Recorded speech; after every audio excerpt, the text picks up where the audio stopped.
4G92 Mitsubishi Lancer. So, dalawa lang namin ngayon ulit. Papakita natin ngayon lahat. So, ito yung unit natin. So, ayan ang unit natin. Formado na yan mga paps. So, naka Bulk Gray mugs, newly paint, Battleship Gray. So, check lang natin yung paikot. So, ayan. Naka-muffler na yan mga paps. Ayan. Maingay po yan. So, ayan. Makinis ang pintura, very presentable yan. All gates working, yan. Pasilip natin yung interior. So, sa interior, fresh yan, interior yan. From back seat na upuan, walang punit yan, presentable. Yung mga speaker sa likod. Hard ceiling yan. So, ayan, malinis na malinis.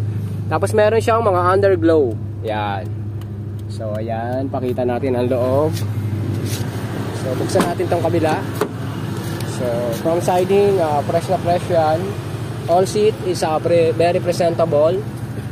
Then dashboard, so naka-sound setup dyan through Bluetooth. Then pwede may loudspeaker sa likod. Bago install ang Momo steering wheel natin mga papsi. So all gates working. Yan. So power steering, power window. So check natin yung labas. So ayan labas, mayroon mga accessories na yan mga papsi. Lancer, rain visor. So check natin yung engine. Pagdating sa engine, ayan po. Sariwang-sariwa yan mga paps. Tahimik ang makina, so walang talsik, walang usok yan. So, ayan. Nakikita nyo naman. So, malinis ang engine bay, FI, bago battery, bagong paint, naka-Evo 3 kit mga paps. Ano? So, first come first serve na lang mga papsi. So, yan po yung Mitsubishi Lancer 4G92. Visit lang sa Papa Melo Garage Showroom. Thank you.